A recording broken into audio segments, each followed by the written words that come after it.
धनबाद जिले में Nirsa elevated flyover निर्माण को लेकर राजनीतिक टकराव तेज हो गया है। सांसद ढुल्लू महतो और निरसा विधायक अरूप चटर्जी के बीच तीखी बयानबाजी देखने को मिल रही है। विधायक अरूप चटर्जी ने कहा कि इस परियोजना में सांसद की कोई भूमिका नहीं है क्योंकि योजना उनके चुनाव से पहले ही स्वीकृत होकर टेंडर हो चुकी थी। वहीं सांसद ढुल्लू महतो ने पलटवार करते हुए विधायक पर गंभीर आरोप लगाए हैं और कहा है कि वह क्षेत्र का विकास नहीं चाहते।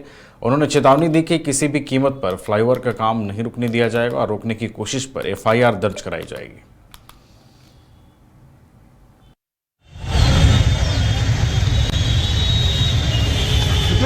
वो तो ओपन बोल रहा है कि हमको हाँ उसको तो ओपन बोल रहा है कि कंपनी वाला हमसे मिलना चाहिए, उसको रंगदारी चाहिए। तो वो बोले खुल के अखबार में दे के रंगदारी। और वो तो बोल रहा था कि हम कुछ किए ही नहीं है। सारा प्रमाण तो हमारा देखे भी कि सोशल मीडिया में सारे जगह पे अखबार में आया है। वो फर्जरी आदमी वो सिर्फ पैसा कमाने के लिए इस तरह धंधा बना के रखा हुआ। उसका चरित्र में ही पैसा कमाना है, मकसद ही पैसा कमाना। निरसा का कभी विकास ही नहीं चाहा, निरसा का भला ही नहीं चाहा। वहाँ के लोगों को समझना चाहिए और उसका हिम्मत नहीं कि काम रोक देगा। काम किसी कीमत पर नहीं रुक सकता है, किसी कीमत पर नहीं। और जिला प्रशासन को इस पर ध्यान देना होगा। काम अगर रुकेगा तो उस पर मुकदमा होगा। क्या ऐसा सरकार में रह के ऐसा थोड़ा है कि सरकार में रह के सरकारी काम में बाधा देगा, सरकारी काम को रोकेगा, विकास का काम को रोकेगा। इस तरह से किसी भी कीमत पर नहीं हो सकता। और क्या प्रयास है कि ढुल्लू महतो जी का तो जुम्मा 4 दिन हुए सांसद बने हुए, कहते हैं कि उसका बाप जब था उस समय भी हम विधायक थे, पता है कि उसको बता देना। उनका पिताजी जी थे। वो देखिए वो तो अनुकंपा पर विधायक बना है ना, उसको क्या समझ में आएगा। अनुकंपा पर विधायक बनने वाला को ज़मीन का दर्द नहीं हो सकता, यहाँ का जनता का दर्द नहीं हो सकता है, यहाँ का विकास का बारे समझ ही नहीं सकता है, क्योंकि अनुकंपा पर दया पर विधायक बना है। इसलिए वो हमारा टिप्पणी क्या करेगा, उसका टिप्पणी करने वाला नहीं है और किसी कीमत पर नहीं होगा। वो जो चाहता है वो नहीं होगा। हर जगह पे उसको रंगदारी चाहिए, हर जगह पे पैसा चाहिए, तो ऐसा नहीं होगा। ये निरसा एलिवेटेड रोड जो है कॉन्ट्रैक्टर पिछले 1-1.5 साल से काम कर रहा है, लेकिन हमारा क्षेत्र होने के बावजूद भी ना कॉन्ट्रैक्टर हम लोगों से कोई संपर्क किया, ना वहाँ मैन पावर लगाने की जो बातचीत हुई थी, ना मैन पावर वहाँ पर लगा रहे। और सारे काम आप बोल सकते हैं जो एक कोयला माफिया ने अपने प्रेमाइसिस में करके बालू सप्लाई, गिट्टी सप्लाई से लेकर मैन पावर सप्लाई सारा वो कर रहे हैं। आज जो मेन कॉन्ट्रैक्टर है वो कहीं और बैठे हुए हैं, उसने सब कॉन्ट्रैक्ट किसी और को दिया, फिर उस कंपनी से सब कॉन्ट्रैक्ट दूसरे एक लोकल आदमी को दिया गया।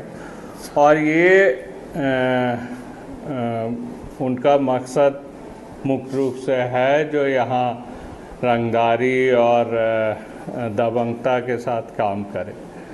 लेकिन ये एलिवेटेड फ्लाईओवर के लिए हम लोगों ने 1.5 साल तक हम लोग नेशनल हाईवे का काम रोक के रखा था। बाद में गडकरी जी और रघुवर दास जी के चेंबर में मीटिंग हुई। मीटिंग होने के बाद एलिवेटेड फ्लाईओवर का प्रस्ताव यहाँ से गया और ये सैंक्शन। जब काम सैंक्शन होती है तो कम से कम लोकल MLA होने के नाते वो सम्मान लोगों को देना चाहिए। और हम लोगों से बिना संपर्क किए हुए जबरन जो काम करने का ये लोग सोच रहे हैं और डर और भय दिखाकर निरसा के लोगों को काम करना चाह रहे हैं, ये कतई नहीं होने देंगे। सम्मान सबसे बड़ी चीज़ है। अगर सम्मान ना मिले तो हम लोग ज़रूरत पड़ने से इस काम को तब तक रोक के रखेंगे जब तक इसकी मेन कॉन्ट्रैक्टर सामने नहीं आती और चीज़ों को यहाँ के लोकल लोगों को काम या तमाम चीज़ें नहीं मिलती। FIR कर देंगे जो रोकेंगे उन पर। देखिए सांसद की कोई भी भूमिका इसमें नहीं है सैंक्शन में। सांसद इलेक्शन से पहले ही ये टेंडर हो चुका था, सारा कुछ हो चुका था।